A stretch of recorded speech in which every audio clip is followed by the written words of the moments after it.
Bonjour à tous et bienvenue dans cette nouvelle vidéo. Aujourd'hui on va fabriquer un étau à couteau.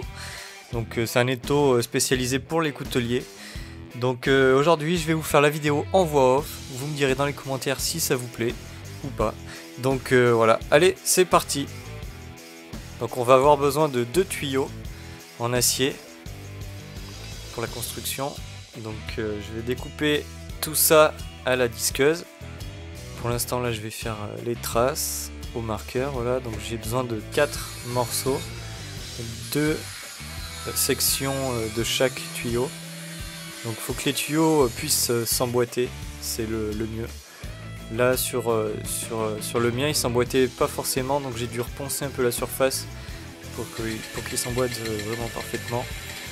Là je ponce les côtés pour pas que ça accroche au doigt, que ça soit un peu plus agréable. Après je perce les trous.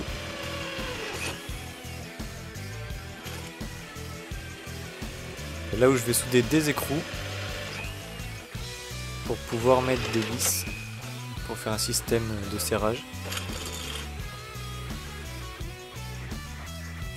Donc voilà, mes pièces sont préparées, découpées. Là on peut voir que j'en ai poncé une en surface pour bien qu'elle rentre dans l'autre pour pouvoir tourner à l'intérieur.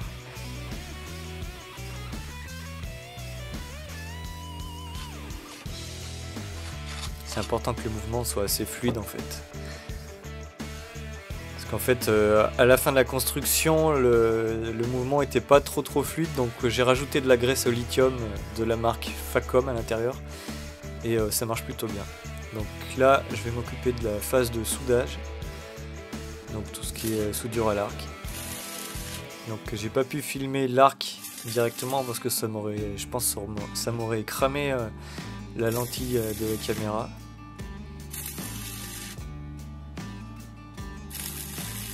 Donc voilà, quelques soudures. Une fois que tout est soudé, un petit coup de peinture. Donc les soudures c'est pas les plus belles que j'ai fait, parce que c'est vrai que j'en fais pas souvent, donc j'ai perdu un peu le coup de main.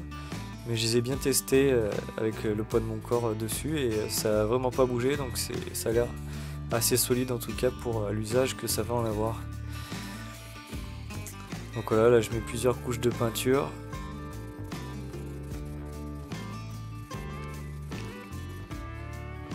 Une fois que tout ça est sec, après je m'attaque à la partie intérieure, la partie qui va venir serrer la lame. Donc j'ai besoin d'un morceau de bois que je vais venir découper comme un tube en fait. Donc là je fais le plus gros à la plane, je mets le plus gros à la plane, puis après je finis tout ça avec des petits rabots.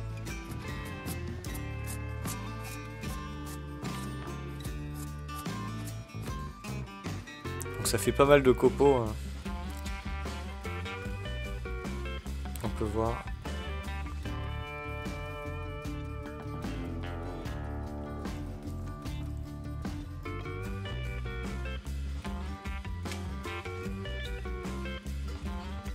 Maintenant je vais venir couper en deux avec la scie à main.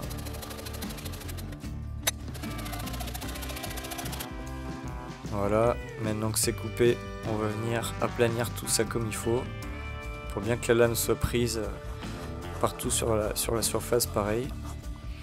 Donc là je prépare un morceau de cuir pour faire la surface des 2 morceaux de bois. Donc là j'ai besoin de kiridashi japonais, donc c'est des petits couteaux que j'ai forgés moi-même. Je les vends sur mon site si ça peut vous intéresser. C'est des couteaux qui sont bien pour le bois et le cuir. Voilà, donc là je trace bien. Voilà, tac. J'utilise les petits kiridashi. C'est vraiment super efficace comme couteau. Je les utilise vraiment souvent. C'est le top.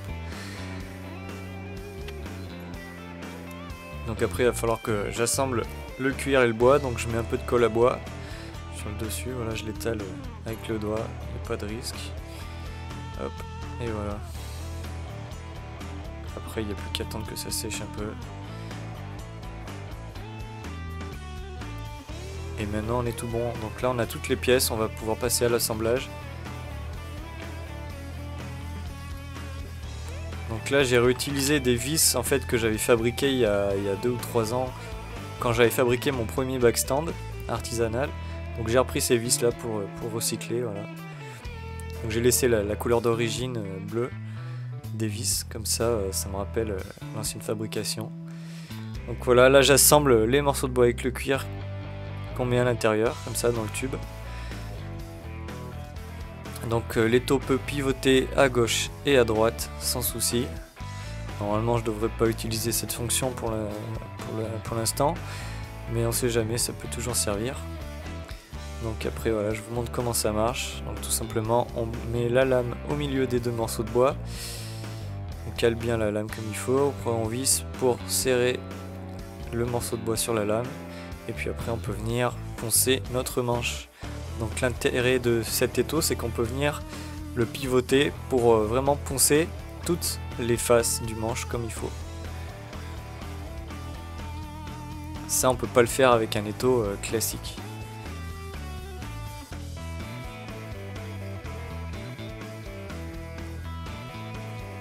Après si on veut, on peut mettre la lame dans l'autre sens, mettre le manche dans l'étau et poncer que la lame par exemple. Mais là, il faudrait qu'il n'y ait pas encore les plaquettes dessus. Personnellement, je préfère poncer la lame à plat sur une planche pour pas que ça torde ni rien. Et là, je mets ma petite étiquette avec ma marque, petit autocollant. Donc voilà le projet une fois terminé. Si vous avez aimé la vidéo, vous pouvez laisser un pouce en l'air, vous pouvez vous abonner, activer la cloche des notifications, comme ça vous recevrez toutes mes prochaines vidéos. Moi je vous dis merci et à la prochaine, ciao!